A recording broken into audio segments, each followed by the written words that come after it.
Welcome to What Do You Say, the podcast that peels back the layers of remarkable individuals to reveal their extraordinary sides and their incredible lives.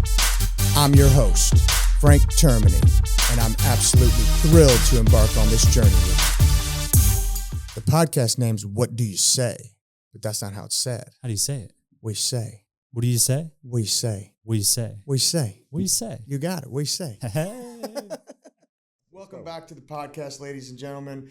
I'm Frank Termini. I'm your host. Today I got Steve Redmond, former D1 athlete, right? Yes.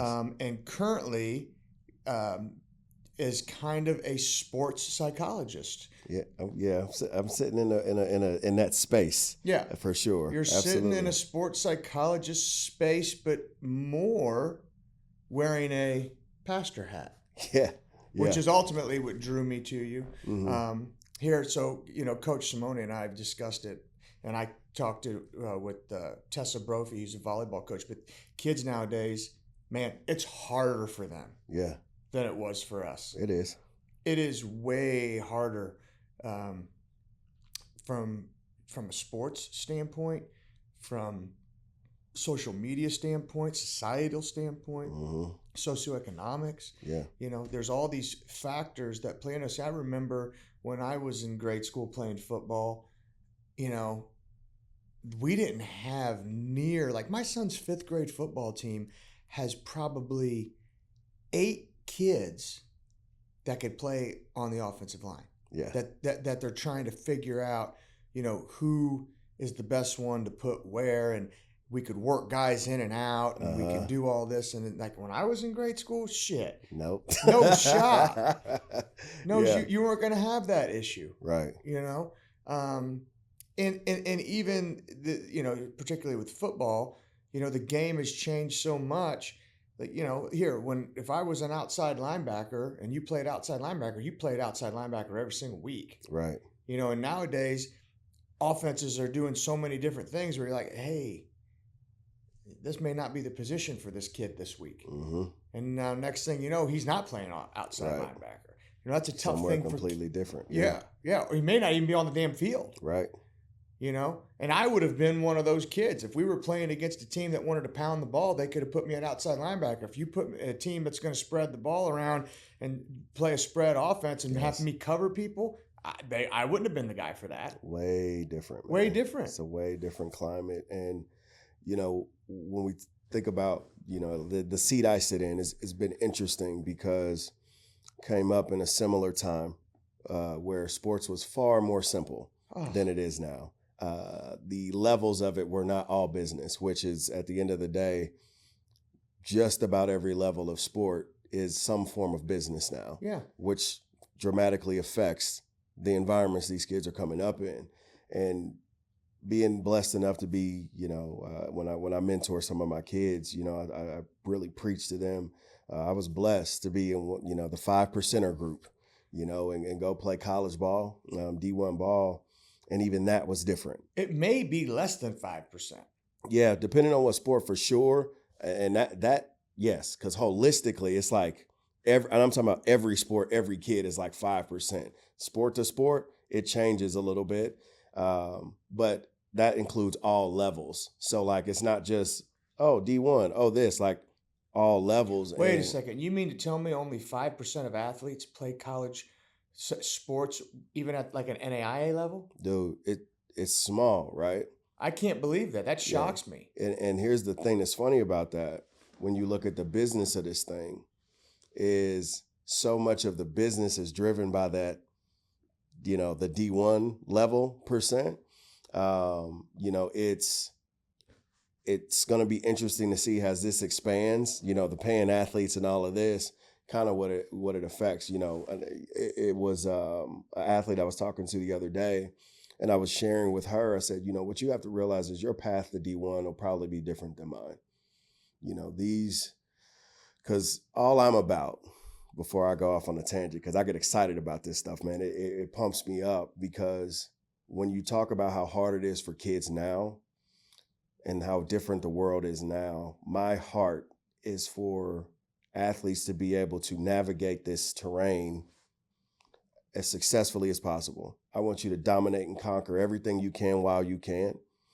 I also want you to maximize the opportunities for what they are, meaning I want you to be able to see stuff that you in your own little world can't see, so you can keep going. Because guess what? You might not be the D1 athlete. You might be NAIA. You might not even be that. You might just end in high school, but you might end up being one of the best coaches ever. If you're listening to what the world tells you, you'll never get that far. Whew. You know what I mean? No, you will not. If you're stuck in the comparison game and look at that guy versus this guy and all of this opportunity that exists in sport, being on the field is just one aspect of that, right? And we talked about that a little bit at your house. There's people in the press box calling the game. There's people behind cameras shooting the game. There's people on the sidelines getting paid a hefty penny to call plays and do all of that stuff. It's bigger than you think, but what becomes a challenge is everything that you're doing has you in the weeds. And that's part of it. But I think kids get so lost, and families ultimately get so lost, and I got to be here right now. And if I'm not doing this at this moment, then I'm not going to make it here. And it's like, look, whenever you hang that jersey up, because that's inevitable, you're going to hang it up at some point. If you go 20 years in the league, I think about Kobe Bryant, God rest his soul, 20 years in the league or whatever it was. He was like 38 when he hung it up. You and I both know 38 is not very old. No. He had his whole life in front of him, to do whatever he was going to do. And that would be considered the pinnacle, ideal, unbelievable career. Framing that for young people to say, look, it's okay that the odds are against you. It's okay. That doesn't mean that you don't show up and bring everything you can bring. You've heard me talk about this. There's all the noise, just like in any other arena in life, that is going to detract and take you away from doing what actually is going to allow you to have the success that at least I want you to have, and that you really, I think, deep down want to have.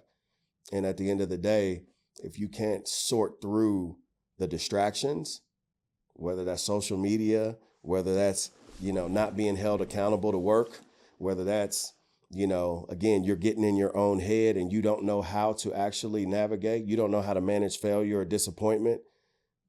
It's a lot of that to get handed out on this journey. You're gonna leave this game with a bitter taste in your mouth, and I hate that. I hate that idea, because sports changed my life, man. And I think it can change lives still. Let's talk about that. You came from a pretty turbulent upbringing. Yes, I did. Talk to me about it. So, I and it loops back into that order, order, as you said it. Order affects outcome. Order affects outcome, right? So, I was born into to teenage parents in the inner city of Kansas City. And, what I found out down the road, which is hilarious. I think Shane Ray, you remember Shane Ray? Mm-hmm. So Shane Ray did an interview at some point after his time in Mizzou, and he was talking about the murder factory. And I was like, I grew up in the murder factory in Kansas City. So all I knew was like, where I grew up was pretty rough. In high school, we were, top 5, top 10 in murders every year. Where did you go to high school? I went to Rockhurst High School. Okay. But I live not too far from here in the city. Got it. And so I'm like, where would the murder factory have been? I didn't know where I grew up had a nickname. So that made me giggle, moving way past all of that. And so where did you live?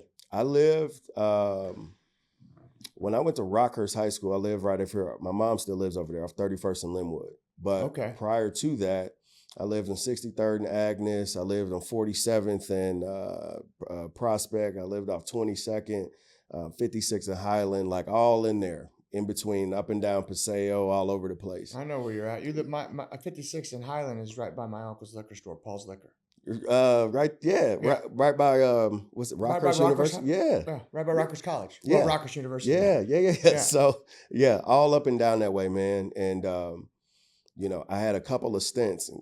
56 and Highland's a rough area. Yeah, man. I mean, that's the so when you talk about the upbringing, teenage parents. I was blessed with love, but if you can imagine, you're just born to a teenager. So you're already kind of in chaos in that environment anyway, let Sure. alone a teenage parent. So, grew up in the city.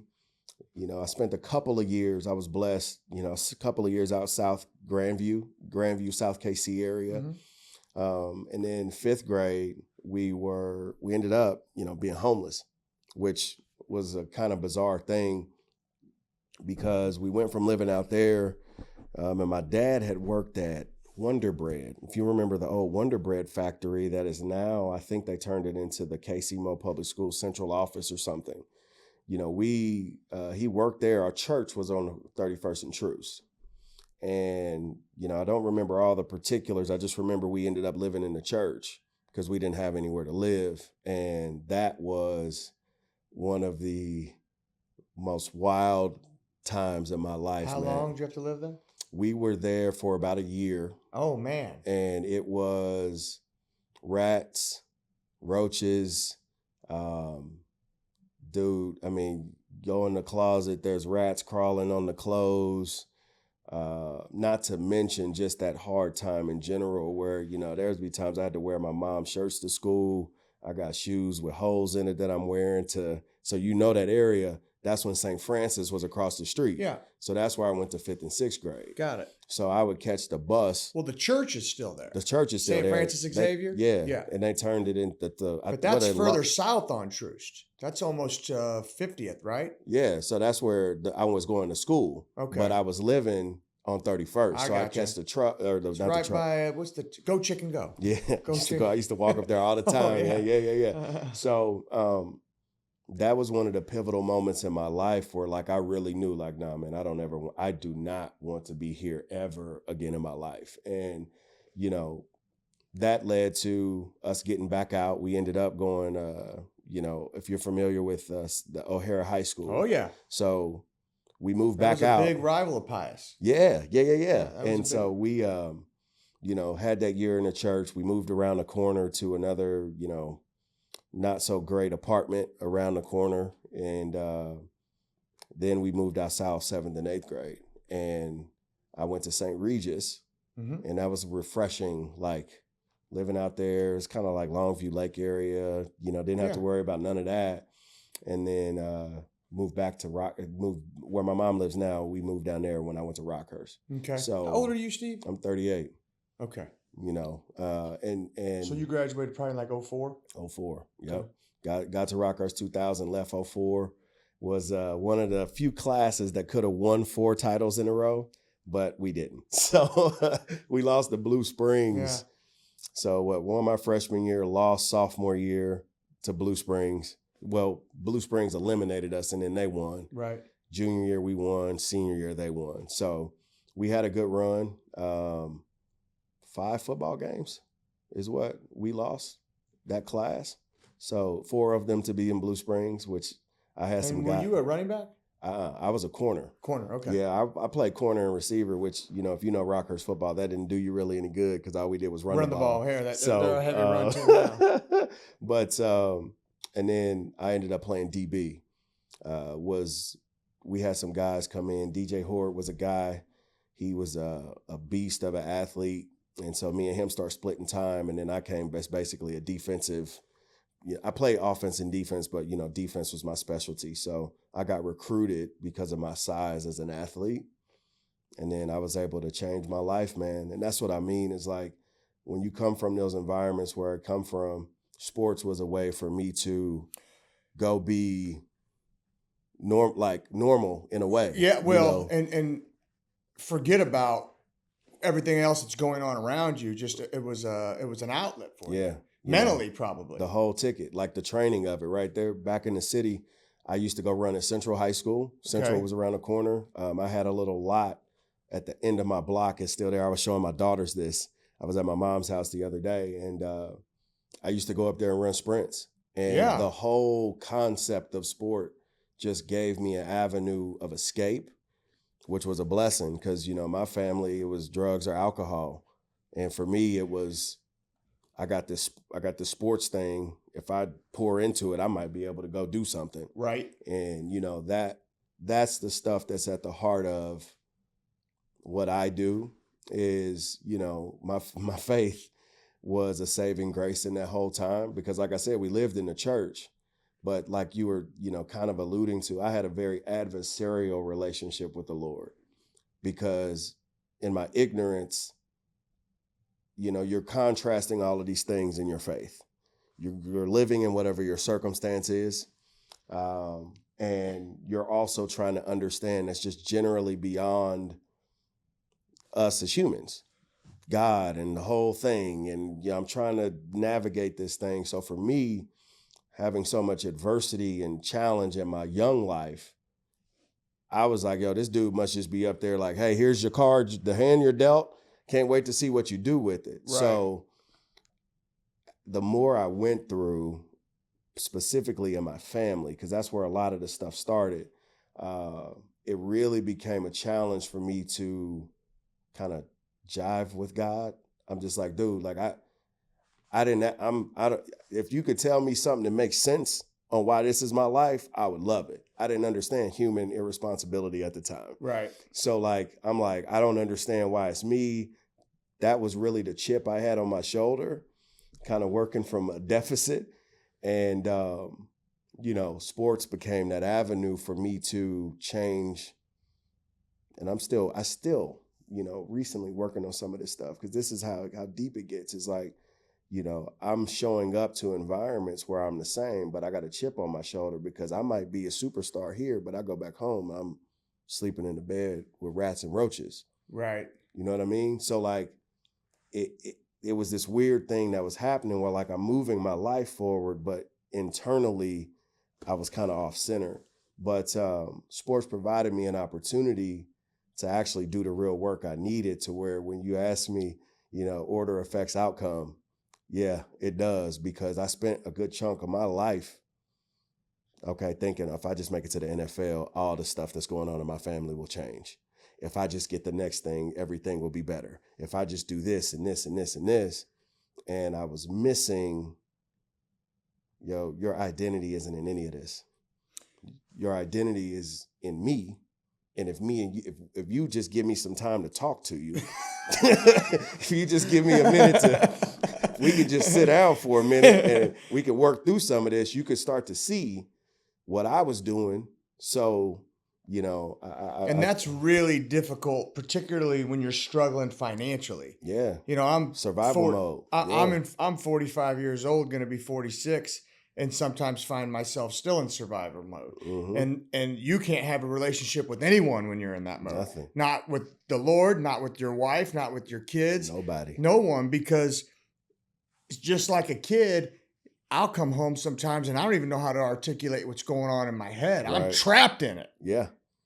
I'm trapped in my own mind, and the only thing I'm worried about is money, money, money, money, money. Yeah. And not for me. I don't care about for me, but I'm talking about for my wife, for my kids, for them. Exactly. I'll wear the same shit over and over again. Yes. You know what I mean? Yes. I'll drive my car until the wheels fall off, but I want my family to ball. Yeah, man. I'll do. And see, here's the thing about that. This time right now, this podcast happening right now, everything happening right now is, even when you know it, for what you just said, you still, it's one thing to know it intellectually. It's another thing for it to sit on your spirit. No. And I'm having this transitioning from real estate to where in my heart, I probably knew I should have been anyway, as a coach, maybe as a teacher. But it's like that thing where it's like, man, I was telling this because part of my actual system of how I work with my kids is when you know that, you coach different. When I know I'm dealing with someone from, let's say, a background like mine, it's like, dude, the best thing I could probably do is get this kid a meal. When's the last time this dude ate? Right. One of my favorite guys, man, I love Coach Campbell, man. And I talk about him all the time because he was I had a lot of great people at Rockhurst. That's why to the high heavens, no offense to Pius. No, I get to you. The high hey, heavens. Rockhurst is a fantastic institution. I went to Rockhurst College and got my PT degree from Rockhurst College. When I say took care of me, like just the care enough to care goes a long way, especially now. Right. But back then, I was at Rockhurst, but like I wasn't, of Rockhurst. Sure, right. No, I'm driving a car with no windows to the parking lot. I'm getting out. Like I say, it's this weird duality of like, yeah, I'm here and I got in, but the difference is, okay, well, I know I also ain't, I seen your house across the street in Leawood. Right. I ain't got that, right? And I never forget, man, my guy, there would be times where home was chaotic and I'm showing up to school falling asleep. I'm up all night fighting with my dad or something crazy like that, or ain't no telling what's going on. I took my brother and sister to go somewhere so they could sleep or eat or who knows what. And one of my coaches asked me, he said, man, when's the last time you ate? And I was like, because ego is a thing. I'm like, oh man, I'm good, it's whatever. And I never forget, the next day, nothing happen that day. But the next day, one of the lunch ladies came up to me and was like, hey, just make sure, and I knew who she was, but she was like, hey, Steve, why don't you come through here? We're going to get you some food and some stuff like that. And it was so crazy because they were aware enough of me and my situation and cared enough to say the best thing that we can do for this kid is make sure he's eating. Yeah. The best thing we can do for this kid is make sure he keeps showing up. We could figure out the rest of it. The falling asleep in school, we can figure that out. You needed Rockhurst more than Rockhurst needed you. Absolutely. Yeah. One of the first environments where excellence was a standard and it was lived out in a way that's like, yeah, we're going to treat you universally the same as everybody, but we're so deep in this thing and we're so committed to development. We're not going to ignore the differences. Right. Because we, and at the end of the day, I'm sure Pius is the same way. When you have the Holy Spirit in the situation, the situations aren't the same. You're not going to the well-built house in Leawood. Right. And that's why it's very difficult to have these black and white rules and pin yourself into a corner. Yeah. Right? Because, there are situations where, listen, you have a kid, he doesn't have guidance. We're his guidance, So, and if you look at research on expulsion, it's not good. Yeah. It's not at all. So these private schools, and have you ever watched The Gospel According to Mac? Mm-mm. You need to watch it. It's on 30 for 30. But He was a guy that took over Colorado. This was probably back in the 90s. Okay. Late 80s, early 90s. And he said, hey, listen, Colorado is never going to be able to compete without the great black athlete. It's just not. And when you bring in the great black athlete, sometimes you have a socioeconomic, what's the word I'm looking for?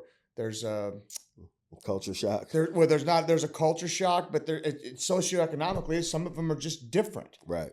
Right. For sure. And so we have to be able to accommodate to this. Yeah. And this is when he brought in Eric Bieniemy Gotcha. and a lot of those guys. And he said, we are going to have to be able to accommodate to these guys. And you can't just throw your hands up and kick them out of school. Mm-hmm. We're going to have to help them adjust to what we're expecting of them. Mm-hmm. And that is something that I think a lot of these Catholic schools are going to have to start doing. Yeah. Because if here, at the end of the day, a Catholic school's job, St. Pius's job, isn't to win football games, right? Right. You're bringing the athlete in to expose him to the gospel or her. Yeah. Okay? That's the main thing that we're trying to do. You want to expose them to the gospel of Jesus Absolutely. Christ. That's what you want to do. Yeah. And, oh, by the way, let's go win. Yeah. Right. You know what I mean? Byproduct. You know, Mhm. oh, by the way, let's go win. Let's go win these football, volleyball, baseball, whatever it is. Yeah. whatever it is we're doing. Mm-hmm. And so you don't want to just have a kid have a difficult time adjusting to the culture and then say, okay, this kid needs to go to a public school. Well, Right. well, wait a second. Let's remember, what are we really trying to do here? Mm-hmm. So you have to find a way to say, this kid is for St. Pius. Right. This kid is for Rockhurst or Miege or Whatever. St. James, whatever, Right. private school it is we're dealing with. It is for them. We just got to help them make the adjustment. And that's what I've always, as I've grown as a man, what I could always appreciate about Rockhurst was, from my experience, they always, you talk about black or white, they delivered on something that it is a challenge. They expected excellence from everybody. There was, and I when I say this, I tell my wife, who's in education all the time, it is one of the few places where I saw the expectation carried out universally, no matter who you were. Didn't matter. Didn't matter. You don't embarrass this institution, and you will be excellent at whatever you do. And we are going to commit ourselves to that. So to your point, your conduct, you're representing God, you're representing this brotherhood, you're representing your family. You knew that. That didn't mean you weren't going to be a young man, and they were in the business of grooming and growing young men. You never heard any particular thing praised above God or being a man for others, which is our, AMDG, for the greater glory of God, and be a man for others. I'm 20 years removed, or maybe even longer than that, and it still resonates with me. It's still a driver for me because I experienced it. Not only did I hear it, to your point, how do you make a place like that for somebody? You talk to them about it. You teach them the same thing. And yes, it might be different coming from the city than Leawood. It doesn't matter. You're here. I think the big thing that you have to be able to tap into, and this is young men, black, white, I don't care what color they are, or what socioeconomic class they come from, but the big thing is accountability. Mm-hmm. That's the big thing that I see with this generation. Yeah. Is inability to hold yourself accountable. Mm-hmm. Okay. And let's take systemic racism. Okay. If you were to have asked me a year and a half ago if I believed that there was systemic racism, I would have told you absolutely not. The biggest problem with not being a racist is you think everyone thinks like you. That's very dangerous. Dangerous. It's very dangerous. Yeah. Because like a guy like me is like, come on, do people really still do that? Right. Are people really still thinking this way? Are people really going to still judge someone based on if they're black or white? Is that really a thing still? Right. And that, yeah, it is. Yeah. It is still really a thing, unfortunately. And something had happened, and I'm not going to say what it was, that made me realize, yes, this is 100% a black-white issue. Uh-huh. And this kid is 100% getting treated a certain way because of his color. It's 100% happening. I'll make that argument until the day I die. Yeah. But simultaneously, you can't, Black America, you don't want the youth never looking inward to see. Right. That's here, the challenge. I don't want to say systemic racism isn't there. Yes, it is, but simultaneously, what could you have done better? Mm-hmm. You know what I mean? Yeah. You still have to look inward and look internally and ask yourself, what could you have done better in any situation? Right. And here's the thing that because you're right, and that's the problem. Yeah, this is deep. We might have to do 10 more of these because there's so much. Because, okay, it's well, and me and my wife talk about this stuff all the time at the house. We'll have to get together and do drinks and tacos or something, or we can get the families together because there's so many layers to it now. And, I told my wife the other day, I said, here's the thing you have to realize about humans. And scripture is right. It's layered in there too. When you have the spirit eyes on, you start to see, like, for the history of histories, we've been trying to create our own thing separate from God. Since Genesis. Forever. One thing you can count on is we want to do whatever we want to do, separate from God. That is you start in Genesis, you look throughout human history, it's there. Here, that's why he died. So he knew we were prone to wander. There's no other way for me to solve this other than give them this avenue out that is universally untaintable. But systematically, that's what we do. So when you start to look, okay, so we're talking about systematic racism. I've always, and this is, I back to the suffering, when you go through kind of stuff that I've been through, and you have to in real time figure out, okay, I don't want to be here. I don't have the resources. I don't have, whether it's education, money, whatever it is, you're under-resourced and you're desperate to get somewhere else. You can't not figure out the system and the concepts and the constructs that exist. So you start to look. And I told my wife this the other day. And I said, number one, realize anytime you start to oppose a system, you can expect resistance. Someone is reaping a benefit of the system that's in place.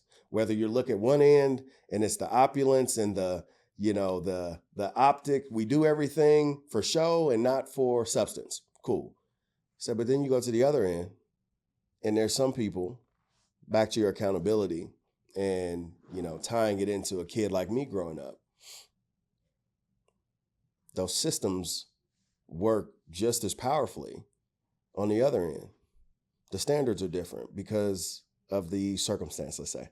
Well, those kids are just, we can't hold them accountable because, look at their situation, or they're just those kids. There was nothing more I needed than accountability.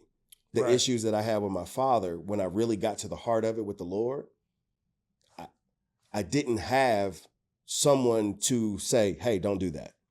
Hey, son, when it mattered. Okay, yeah, when I was little, okay, cool. And all you do is scream and think your parents are the worst. Yeah, I got that. But when I was becoming a man, I didn't have it.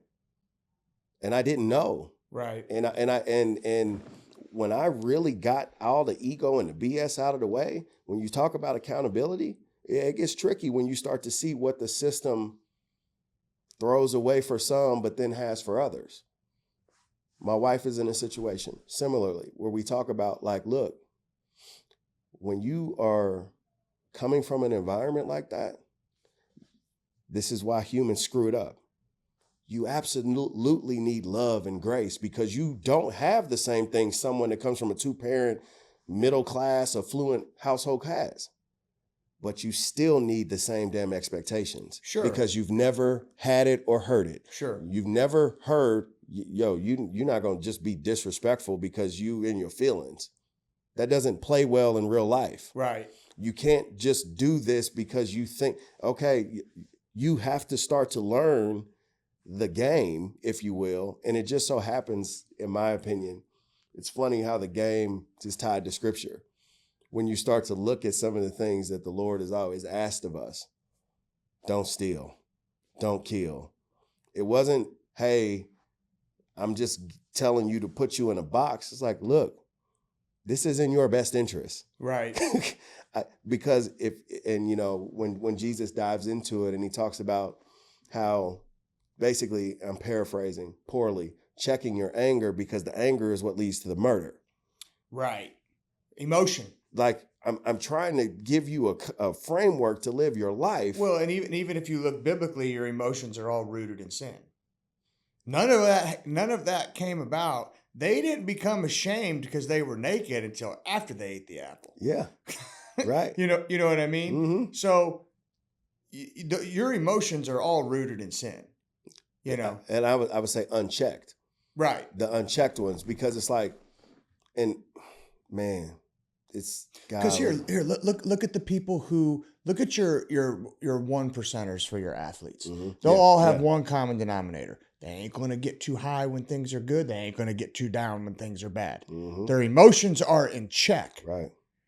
Their emotions are in check. And So they've done the work. And this is the thing, because when we talk about development, like the accountability piece, the we call it emotional stability in my little program.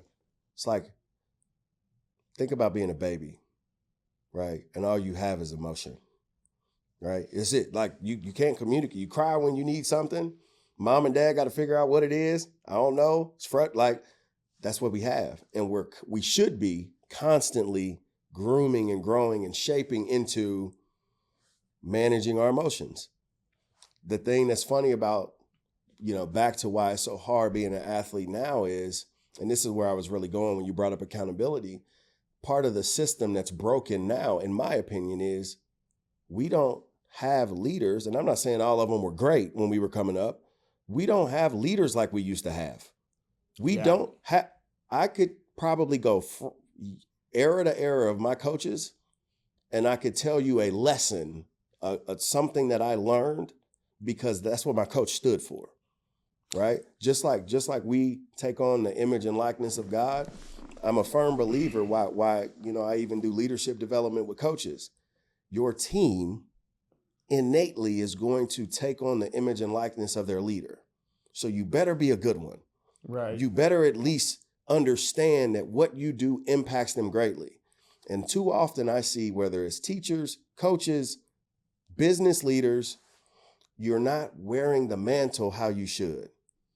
You're the big part of the problem is these people who are higher up, and these leaders Mhm. are terrified to make any type of biblically based comment for fear that they will lose followers, we'll say. Yeah, sure. Okay, Right. and we'll Yeah. call them followers. Maybe it's money. Whatever Maybe it it's is. whatever it is, right? They're Mhm. terrified that any type of conservative, biblically based comment is going to piss off, everyone else around them. Yeah. Well, You know? and I think the to the point, that's bad leadership in my opinion, because it's like, well, one, if whatever you're doing, you can't keep the mission at the forefront of what you're doing, and your mission isn't based in something, quite honestly, that's beyond you. Because if it's beyond you, then losing some followers or money or influence or whatever,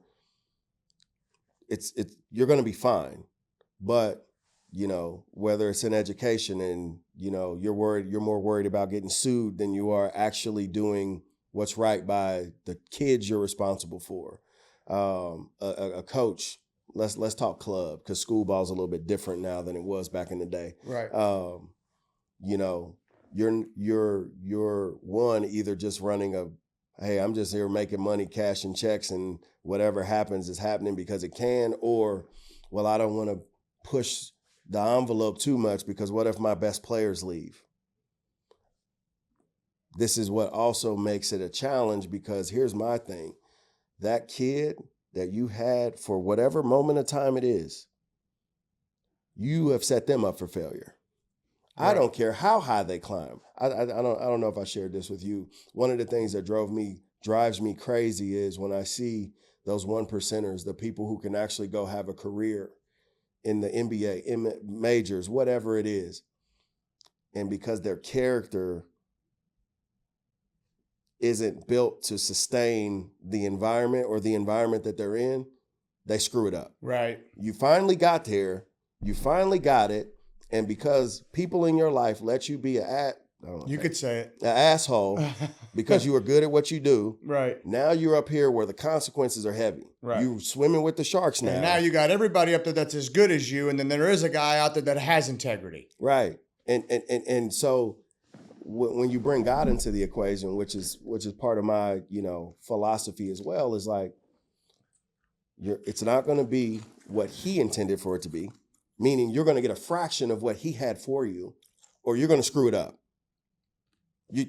you have been let down, and this is the system I see. I respect the hell out of a coach that has values that they stand on, that they have principles that they stand on, and they build a program, I don't care what it is, around that. Because here's what you can almost guarantee. Guess what? There's always going to be some people that don't buy into it because they're just those kind of people. Right. There's going to be people who are early adopters. They're going to be cheerleaders for you, all of that. You will impact the majority, right? Back to the 5%ers. It's only so many of them that's going to get there anyway. So if I'm on a mission as a coach to change lives, my system is going to serve the maximum amount of impact that I can have. And that's only better for the 1% guy or girl. Right. This values and principles, because guess what? What do you think keeps those folks in at that high level? It ain't emotion. No. Because guess what? Let's say you get on, all right, I'm in college. You think you feeling as good year 3 as you did as a freshman? No. Right. You finally got drafted. 5 years in, 6 years in, of all of that headache and chaos, let's just call it NFL, all of the BS you got to deal with in the league, you think you still doing this because you just feel great? No. And what holds you in that place, what keeps you going in that place, is the values and principles you operate on. My problem that I have with this climate of sports, no one is teaching them these things. How do you handle failure? Have you asked yourself that question? I never forget, I had to look myself in the mirror. I had a great conversation, and I love my position coach in college, Coach Steck. Real gritty guy, real former Marine, love him to death. Me and him had a rough go because we have similar temperaments, and I had switched positions. We didn't even get to the sports journey, but like I had switched positions. Came in as a corner athlete, moved to safety, log jam there. We needed bodies at linebacker. Now I'm playing linebacker at Mizzou. So when I actually hit the field, I was a linebacker. Tough journey though, because I came in like 220. One summer I was like 230. And then from there, safety to linebacker, I ended up playing like 255, almost 260, right? So I'm going through some other practical things. Damn, I'm heavier than I've ever been. How do I get explosive again? Trying to learn a new position, all of that crap. And the game is changing. Oh, yeah. Because now, where it used to be, linebackers were 6'4", something like that, smash mouth, it's like, bro, I need you out here in space covering J-Mac and Ruck and Kaufman and they running 15 plays in a row. Oh, this is there. So it was just changing, right? But I never forget this would have been going into that big year we had, 07, 08. And I had played really well in the spring, and going in the fall, I had some, quite honestly, there were some distractions off the field, which was kind of the story. I could have been a lot better of an athlete, but I was heavily distracted with a lot of stuff, which isn't uncommon. But Right. That was just big. Looking back, it was like, oh yeah, like there was a different stuff going on. But I was kind of sputtering into the fall, but I was still playing well. And I never forget, I went to talk to Steck, like, yo, man, like, I don't, what's the deal? And this is the second kind of convo like this I had with him, because 2 years prior or a year prior, I was having this same conversation in a different way. I thought nice guys won football games. I'm a good kid. I'm working hard. Why ain't I playing? And he was like, bro, good. Listen. Good kids don't win football games. Good football players do. Right. And that's a whole different conversation for another time. But Right. I laugh now because I'm like, oh, I get it. Like, dude, I want you to be great and I want you to do this. We still got to execute. Like, you still got to be a good football player, and that program was in a turning point at that time. But this particular conversation is like, okay, I'm getting more comfortable with linebacker. I'm making some plays. And I went to talk to him. I'm like, dude, I don't understand. Like, why am I not getting the spin? Like, I don't get it. Like, what's happening? And he said, son, you are playing well. You're playing better than you ever have. you're inconsistent. When I look at your stat sheet, you know, we used to do the film. I don't know if you guys grade or anything like that, but it's like, hey, you played 38 plays. And when I look at the grade for your 38, you okay, well, tackle for loss here. Next time, missed the key. You know, you missed a read. Didn't get to the spot. Okay, error. Next thing you know, +5 tackle. Next thing you know, it's a fumble recovery. Then it's like, okay, blown coverage. Okay, then it's it's inconsistent. Look at this guy. Universally consistent. My job is to put the best people on the field that's going to help us win a football game. And that conversation hurt my ego, but it made sense.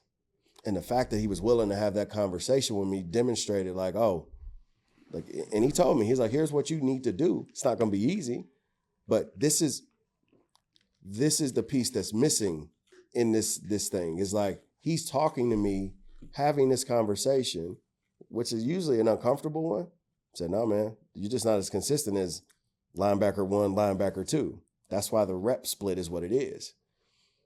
And I'm like, man, what leadership it takes to be able to have that way. You maintain a relationship. You help a kid grow, one, because that sucked. But I'm like, okay, I get that. When the film ain't gonna lie. Like when I'm looking at this, now I fully understand what you're seeing and why that's not good enough. And then you keep rolling, you keep moving on. And like the leadership, I've been blessed to have leaders like that in my life, to be able to look and see when I see kids coming up in this environment. I remember what that felt like emotionally. I remember what it's like being the man. I remember what it's like being the man and making a mistake. I remember what it was like when I thought I was the man and Frank was actually the man. Right. All of this stuff is happening now still, because this is sports. This is competition. This is a stressful environment. I talk to my girls, and I'm like, I help them understand conceptually what they're in, and then I walk with them through it. You know, hey, go ahead. Well, and the thing is, they have to learn to enjoy the process. Yes. I told Gianna, I said, 9 out of 10 things you have to do to get to where you want to be is probably going to be something you don't want to do. Exactly. I mean, if it's here, take volleyball. She loves volleyball. Mm-hmm. Okay, but 9 out of 10 things that you have to do to become a better volleyball player are probably going to be things you don't want to do. The only thing you probably really like doing is playing volleyball. Okay. Right. You know, but speed training, that sucks. It's exhausting. It's grueling. Mm-hmm. Injury prevention, flexibility, All vertical. Yes. All those things, weights, Mm-hmm. all those facets of the game suck. Yes. It's very much. They suck. And that's for every sport, really, if you take those 5 things. Like, you have to focus on all of that stuff, okay?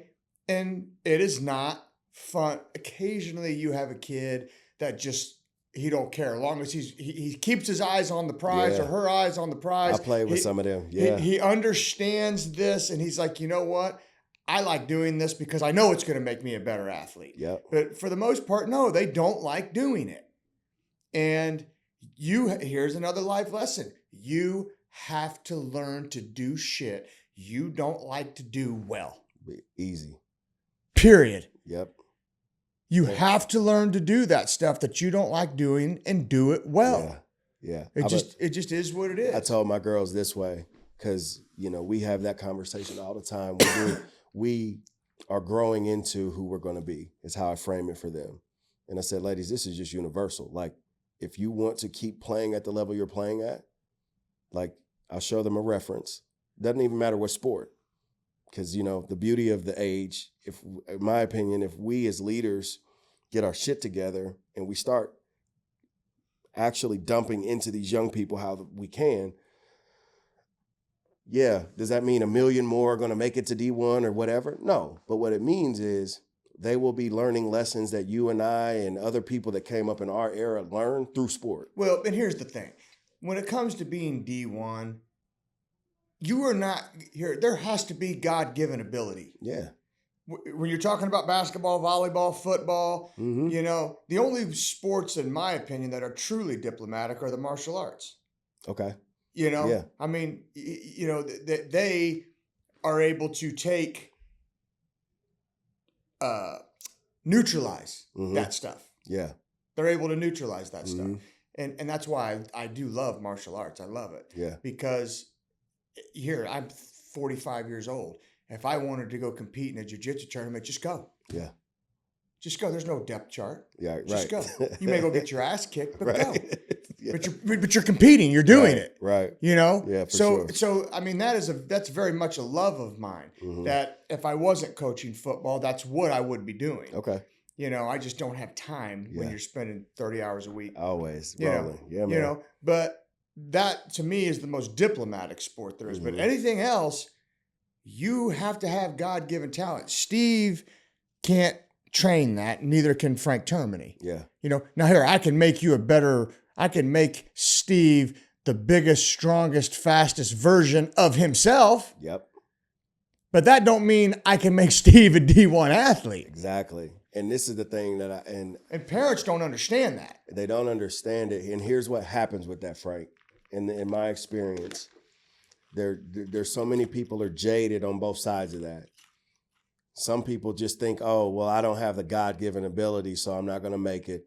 Other people don't understand that it matters. Like, and here's what I mean. I have had to have conversations like this to where kids won't work because they're not insert genetic freak. Right. And it's like that. You are robbing yourself of the gift of what you can be because you're looking at someone that was gifted, and now you're this is why you're not built for competition, because one, all of you should be working. But to your point, I think about when we played in the Big 12 championship in 07. I was hurt when we did it in 08.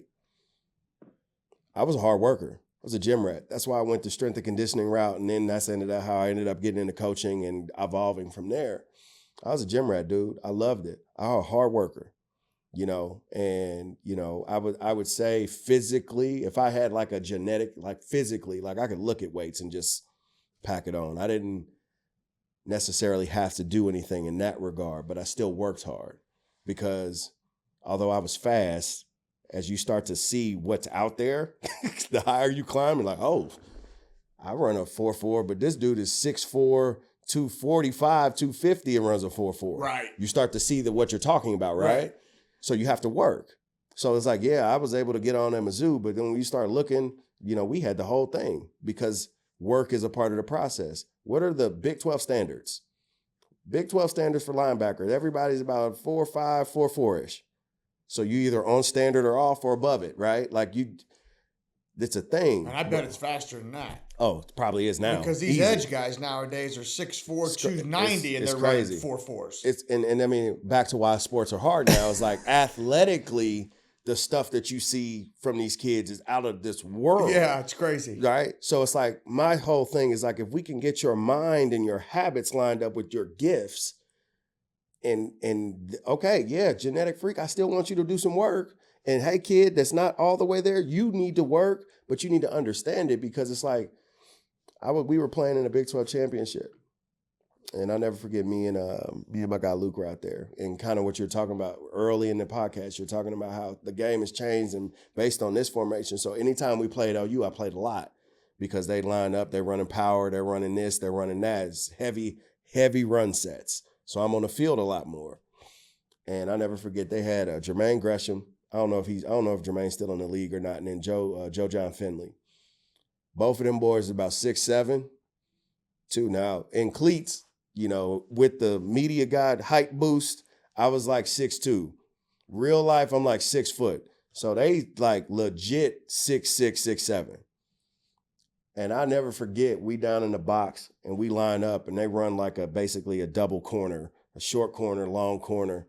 And I'll never forget, I remember jumping, and I had like a 37, 38, at whatever that was, 250, 255.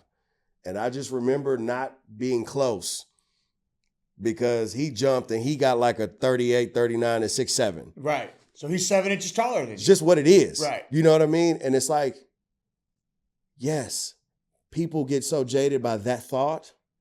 You still have to work. Right. You are eroding the whole concept of competition if, well, that dude's just bigger than me, so I just can't do it or I won't do it. And it's like, no, that is part of it. And that's why comparison is the thief of joy. Easy. It will make you quit. It's like, well, I can't either. It's a perceived thing or it's a real thing. And you're like, well, I just don't want to deal with that. I don't want to deal with what if I try really hard and I still don't do it.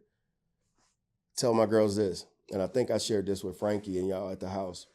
Said, when you realize that all your work, whatever that work is, skill sessions, private lessons, the practices, the summer workouts, the mobility, going to the chiropractor, doing the nutrition stuff, when you realize all that does is give you individually the greatest chance of success. Chance.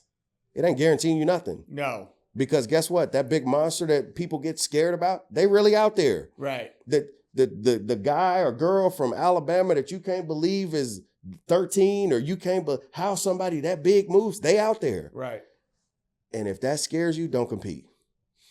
Because all of everything that you're doing, everything that you've been given with your work just gives you the best opportunity for success. Yeah. You still got to go execute. Well, and here's the thing, and it's tough to teach mentality. Mm-hmm.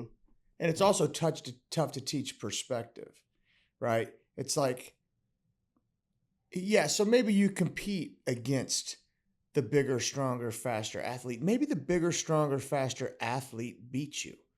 Maybe you get done and he's like, or she's like, I don't want to play them again. Yeah. That's where you need to, that's the type of mentality you need to have. Yep. I don't care that guy's 5'9". I do not want to play him again. Right. I don't care that girl's 5'7". Mm-hmm. I want nothing to do with her again.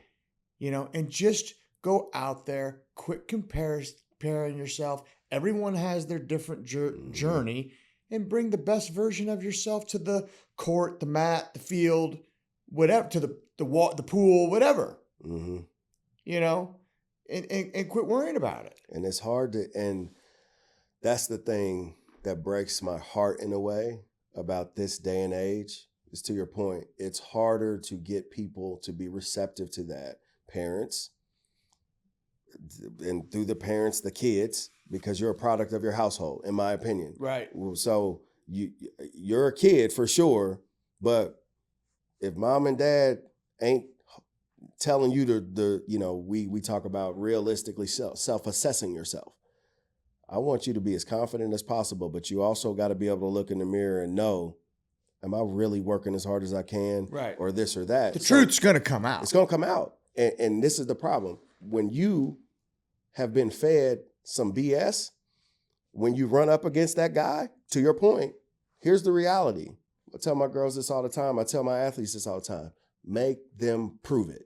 Here, listen to this. I'm gonna see if I can put this to the microphone, but let me turn this up.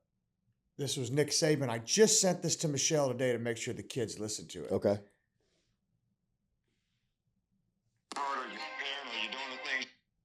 Hold on, I may have to take the internet off. Get it going. Well, because sometimes if I'm not connected to the internet and I just use my cellular data, it comes through better. Let me rewind this. Are the best guys. Starts number one with truth. You tell yourself the truth about what you're doing, how you're committed. Mm-hmm. Are you working hard? Are you preparing? Are you doing the things you need to do to be the best you can be? Starts with that. How many people are truthful with themselves about self-assessing the effort that you give, the intangibles that you play with, the fitness that you play with, knowing what to do, being responsible to do your job? But the best are the best because they tell the truth. They tell the truth about who they are, I love how they it, man. prepare, how they work, how they get ready to play, how they push themselves to be the best, passion that they have to be the best, and they do it all the time. So a buddy of mine, Carlos Dallas, he was actually my second podcast that I did. He's a jiu-jitsu black belt, and he worked for the Department of Homeland Security. He was a Secret Service agent. Okay. But I used to train jiu-jitsu with him all the time. And he always would say, the truth is the mat and the gi, it's going to bring the truth out. You could say, oh, I've been training 4 days a week, and I've been doing this, and I've been doing that. Right. That shit will get exposed. Mm-hmm. You know, and that's the beauty of the sport. It's going to come out. The truth comes out. And that's really not just unique to jiu-jitsu. That's, anything. Yeah. You know, what are you doing when no one's looking? Yep. That's really what's going to prove or get you better is what you do when no one's watching. And the thing about that, man, and it ties in, however many of these conversations we have, it's so funny how much people try to manipulate, let's just stay with competition, to be something than it is. The game respects two things, work and execution. That's why when I say all of your work just gives you the best opportunity for success, because you still got to go execute. That's what the game respects. When you look at it, you've seen better, bigger, more physical teams lose because they didn't execute. Right. You've seen teams get blown out of the water because it reminds me of that had to be 2 years ago, maybe. The Georgia team from 2 years ago. They physically beat the shit out of everybody. That was their MO. We are going to physically abuse you and execute. Right.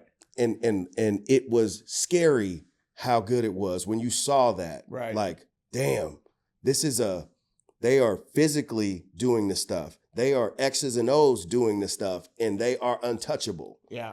That's what the game respects. People try to make it about all of this other stuff. Oh my God, well, it's the genetics, and it's this, and it's that. Because to your point,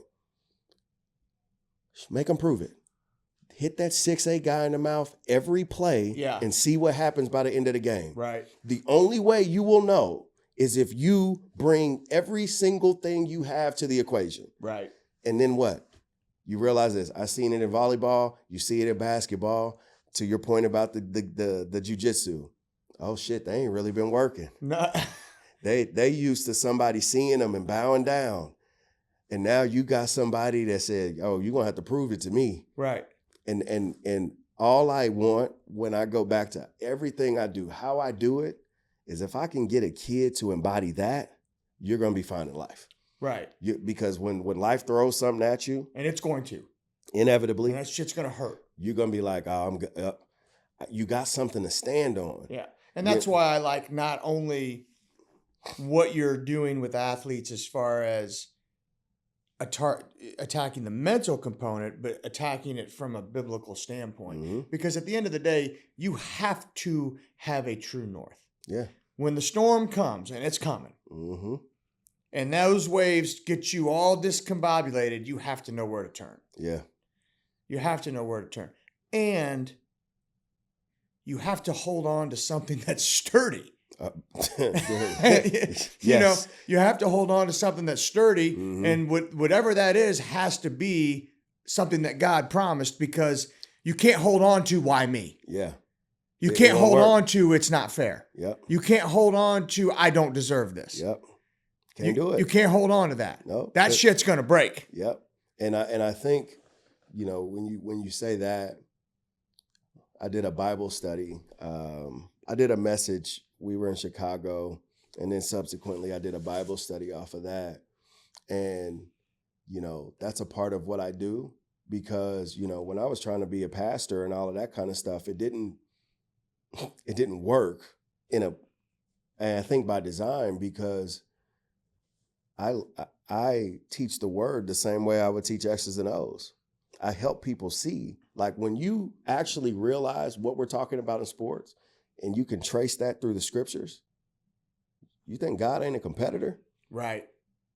He's competing for your time and your attention and your praise. He's competing for all that. When you look at the story, you think he ain't got some kind of drive to him where he keeps chasing and pursuing and Okay, I know they did. All right, we're going to come back. Okay, I said I'm going to leave them alone, but I'm back. I said, I know they screwed that up, but I'm back again. Yeah. Oh, guess what? This is the plan. This is the play that's going to work. Right. Jesus, you got to go down there. You're going to die. You're going to come back.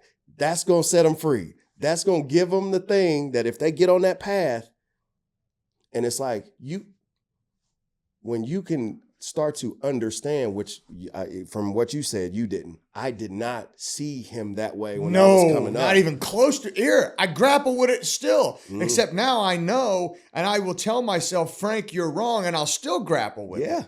Yeah. You know, because at the end of the day, the devil is smarter than we are. Mm-hmm. He's throwing some, and here he's got a good work ethic too. Yeah, he's sneaky.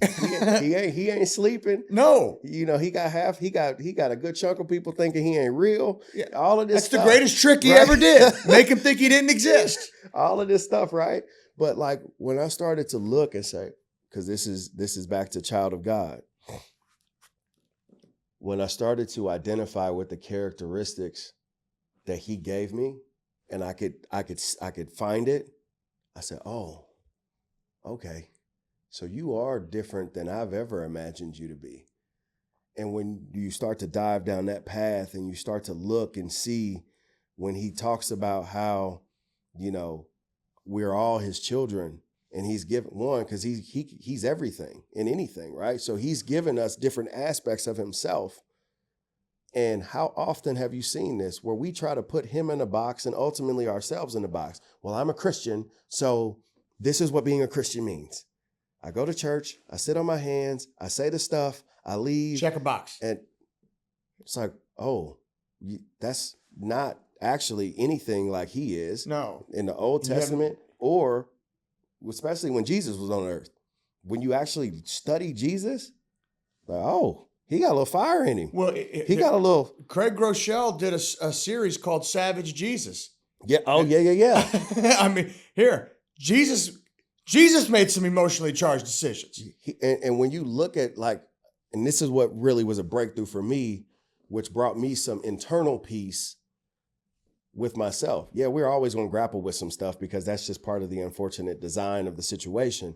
But with him, we can find peace, we can move forward, and we can go on the journey with him how he wants. Well, and while you need to keep your eyes and turn your face toward him and seek his face and not his hand. I mean, you want his hand, don't get me wrong. Right. You want his hand, but you have to seek his face. Mm-hmm. Okay? You also, in my opinion, just like sports, you got to study your enemy too. Yeah.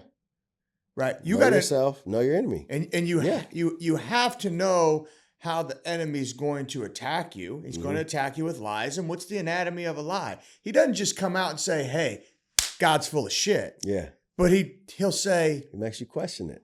Did he really say this? Yeah. Like if you look in Genesis, he doesn't just tell him to eat the apple. Right. He just says, did he really say you could? Did he really say? You know, it's just that seed right then and there. Right. So that's how he attacks us still. Mm-hmm. You know, he attacks us the exact same way. Yeah. And you need to know that so that you can armor yourself against it. Yeah. You know, if you don't know how your enemy's going to attack you, it's like not watching film. That's crazy. Right. Like what? It's like you don't know what, like, and here's the thing about what's so powerful about what you said. Even in that concept, right? He is the way, he is the truth, he is the light. What was Nick Saban just talking about? This is what I try to bring to the people, the parents, the kids, the athletes. There are universal truths that you have manipulated or you're ignorant to, that have jaded you from what you're supposed to experience in this climate of competition. Right. Because if you're willing to tell yourself the truth, if you're willing to look at yourself realistically, and you're willing to work, whatever you're supposed to have, you're going to have it. Yeah. It's undeniable, because I'm sure you could do it just like I could do it, right? I can look, if I had free reign to implement kind of my testing situations, I'll tell you who's working and who's not.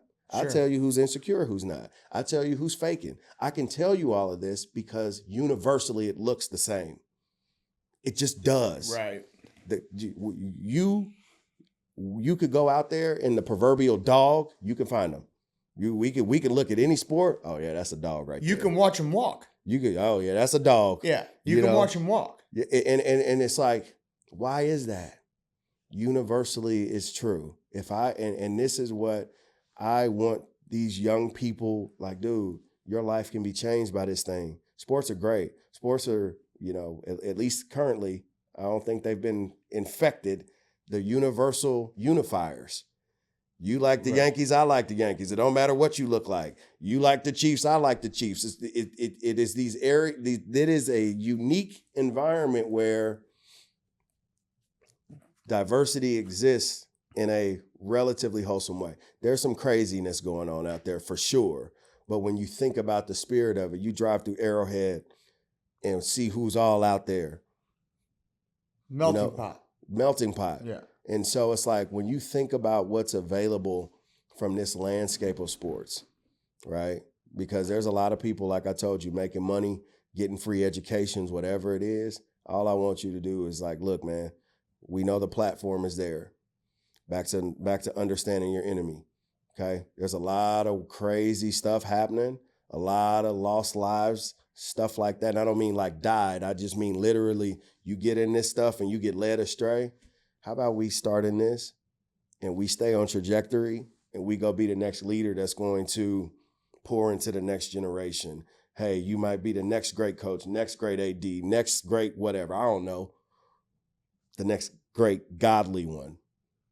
And start to shift the balance a little bit in this space because, if you're looking at the worldly system, human system, it's only going to become more of something. Sure. Whatever that something is. Well, and it took me, God, Steve, till I was probably 40 to be able to discern the messenger and the message. Yeah. You know what I mean? Yeah. And be able to take every thought, like it says, take every thought captive and say, okay, who's this coming from? Right. And do I want to pay attention to it at all? You know what I'm saying? Absolutely. And maybe it's something you said to me. Yeah.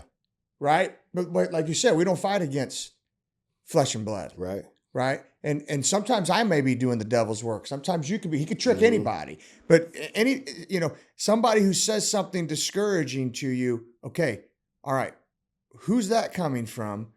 Is it God telling me, hey, Frank, maybe you shouldn't do this? Or is it the devil trying to keep me from doing something that I'm supposed to be doing? Exactly. And start to analyze that stuff. Exactly. And really, and then when you can't figure it out, take it to him. Yeah. Go to the cross with it and say, I don't know what the hell to do. Yeah. I don't know what to do here in this situation. Maybe and this is what I told Frankie. I'm like, son, yeah, okay, great. You're afraid. You think I wasn't afraid? I was always afraid. Right? Okay. You ain't you're every coach out there was afraid. Yep. Every player out there at some point is afraid. Yeah. Trust me. Don't be ashamed about being afraid. It's a part of it. It's man. a part of it, right? Yeah. But you can't live in that space. They say do it afraid. Yeah. Like that's what that it's funny, man. At the end of the day, when I say people try to manipulate sport to manipulate competition to make it something else, it's like, no, the truth is there's plenty of people who are nervous. There's plenty of people who might have some insecurities. There's plenty. You have more access to the stories now than ever. Oh, to shit. be able to listen to your favorite player. And if they're really on some real shit, they'll share with you some of this stuff, but it's out there. 30 for 30, the YouTube, you can find it to throw that out of your mind. Yeah. Yeah, and guess what you're going to find? Some for everybody. Some of them was just straight obsessive dogs. Some of them had to work a little bit harder to navigate the space they were in. Some of them absolutely hated it, but still did it. It's all there, and all that's there for you to do is to throw them bullshit voices out of your head that's stopping you from going to whatever the goal is. You want to make the team? You want to be the starting guy? If you're just truthful about where you're at, there's a path forward. Yeah. That's it, man. That's it for sure. Well, here, let me ask this question as we kind of wrap this up. Yes, sir. Where do you how big do you want to get this practice, for lack of a better word, is because I think you're onto something big here. I think psychological and psychosocial components of student athletes, there's more of a need for Steve Redmond now than there's ever been, even professionally. Yeah. You know, so number one, how big are you looking to take it? Number two, how can people who are listening to this, who maybe want to reach out to you, get in touch with you? So, well, the answer your first one, because the second one is really easy. The vision that I have drawn up and the Lord has burdened me with, it's bigger than I can ever imagine. And that doesn't mean that I'm coming out swinging for a home run. That's dangerous territory for me. Yeah. I've circled around and you around. You want to put the ball again. in play, though. Yeah. Oh, yeah. And what the Lord has shown me is this big, because what we are talking about here, what we've talked about offline, it's everywhere. It's everywhere. Oh, yeah. It's not like it's just, Kansas City or this or that. So, all I'm doing, and I'll be lying and I will not lie, I'm taking the step the Lord is telling me to take. I am, I know me and Michelle had talked about, potentially with her team. I know some other folks have, I work with, individual athletes, but this is a move for something bigger. And I am not going to put any limitation on what the Lord wants to do with it. You ain't putting them in a box. Can't put him in a box. Yeah. And I'm old school, man. You want to find me? Phone number, 816-877-6563. I am that. Just pick the phone up and call. Call me, text me. I'm in a particular place right now.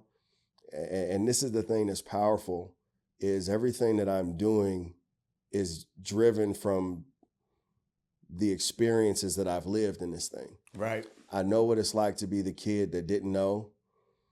And in some cases I was insecure, some cases I was faking, and some I was driven by ego. Okay, I got to a place with my talent where from a character standpoint, I'm not necessarily there, and I'm navigating that thing. And then I start to turn the tide because God done bopped me on the head and said, hey, can I get some time so I can help you do this thing? Right. And right here, right now, is like, if I can help people feel this sooner and walk in this sooner and create a community where we are marching to the same beat in terms of what we believe and knowing what we're doing, I have to surrender to that. And that's what I'm doing. So call me. I'm what I'll do is I'll tell them, because the podcast, it'll be on YouTube as well as one of the platforms. And then people who watch it, like last week's podcast got 110 views just in the last week. Yeah. So if they can just put you right underneath it, Steve Redmond, and then your phone number. Yeah. This way it's up the whole entire time people are looking at it. Love it. And then they can this way people here, they can pick the phone up, call you. I think the service you're providing is it's very much needed. I think, like here, this is what you said to me that made me realize you were my guy when I called you about Frankie. You said, Jesus died on the cross for him for a lot of reasons. For him to walk around afraid was not one of them. And I was like, that's my guy. Yeah. I said, that's my guy. That's because, Frankie's big issue right now is not even really believing God can help him. Yeah. This is a 10-year-old kid. Mm-hmm. You know what I mean? Yeah. So you could even see, like, here, the devil will attack a 10-year-old. Oh, he's going to attack him because he's more vulnerable. Yeah. He's easier. Yeah. And he's low-hanging fruit. When I say people think he doesn't exist, like, dude, we don't have the time today. Oh, we could sit here for 5-6 hours. But when I'm telling you what I was seeing growing up, bro, I don't know what people think is happening in these impoverished areas or in this and that, but like it's a war. So when you start to look at the strategies, level to level, let's go to the top, because it's easy. People discard it when you're dealing with people who they don't have the basic stuff, right? he has a plan for the folks that don't have a basic stuff. It's usually crime. It's usually murder, right? It's dog eat dog. So I got to take from you for me to thrive. Right. Now your head's screwed up. You live your whole life like that, whatever. People at the top, they don't think they need God. I'm good. Got this nice house. I got the car. I got the good job. I'm good You on ever this seen church God's stuff. Not Dead? You need to watch it. Okay. There's a scene in the movie God's Not Dead. A mother is a devout Christian, but she's got dementia real bad. Okay. And the son goes to visit the mother. Now, the son is an atheist. And the son is highly successful, like you're talking about. Yeah. And he's looking at the mother, and he thinks the mother doesn't understand what he's saying. But he says, look at you, the most devout Christian I've ever seen in my entire life, the nicest person I've ever seen in my entire life, and look at you right now. And here I am. I don't believe in God. I don't practice anything that he says, and I got everything in the world. And she all of a sudden gets this moment of clarity. Oh. And she looks at her son and says, sometimes the devil will keep you nice and comfortable so you won't ever have to turn to God. Damn. And I mean, I'll never forget when I watched that. What's it called? God's Not Dead. God's Not Dead. Okay. I mean, that scene hit me like a truck. Yeah. Where the devil can make you very comfortable with earthly things. Yeah. And all of that is done to keep you from ever having to turn to God. So that's what I'm saying a lot of times. Suffering is a gift. Mm-hmm. And he says a lot of times, here, I'm going to trust. Here, he did it with Job. I trust Job. Job will steward this suffering in a way that's going to bring me glory. Steve will steward the suffering in a way that's going to bring me glory. As opposed to, that's a different perspective to look at. Yeah. Now when you're in the heat of it, it's dude, you in it, right? But yeah, so, dude, that's what I mean is like, he will attack anything, anyone. He's not waiting until, all right, you 21. I've been waiting on this. Let's square up. It's not how it works. No.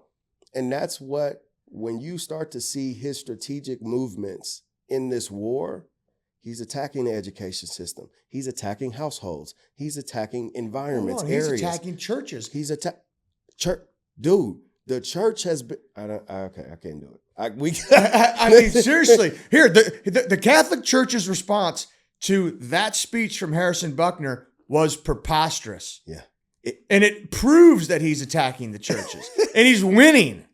I'm laughing. When I was in ministry, he's winning. We would talk about how, and I hate throwing these numbers because we would talk about the reality of the landscape of this war. Like 85% of churches they're not growing. You got churches everywhere. They're not growing. Like, what's happening? And 78% of Americans will tell you they're Christian. So what is happening? Here's what I think, and I'm gonna shut up because look right here, right now, in this time, as the body of Christ. That's how I look at things, because the church, and my philosophy and my view, is a function of a larger system. The church is a location where we should go and we should be in fellowship with each other. Yeah. Right. And some people refer to it as a hospital where, the sick come to get healed, all of that. The body of Christ. So when we're talking about being under attack, the body of Christ isn't moving. I think right here, right now, what you're going to see is the body getting active. You're going to start to see the epiphany, the revelation of Frank and Steve realizing this isn't about me just doing what the world tells me. The Lord has put something inside of me that I'm supposed to go do something with every day. Not, okay, I'm here on Sunday, I checked the box, I made sure I got the tithe there, and maybe sometimes I volunteer. Right. No, what are you doing every single day that represents me? That, well, one, you're in relationship with me, then we go get active. Right. He's an active God. He's never not been. Right. That's what I think we're going to see. The body of Christ, you're going to start seeing these different people that ain't got no letters behind their name, that ain't in this big super duper church. And there's nothing wrong with the church. Please. I'm not saying that. Right. What I'm saying is, for the fight we're in, we going to start having to pop up and get active. Well, and the church is out here. The building is where you go to on Saturday or Sunday. Yeah. Right. Like, hey, I'm going to go see Frank. it's a part of the function. It's not the function. No, we are built for community. Mhm. And I do 100% believe that we should worship corporately. Yes.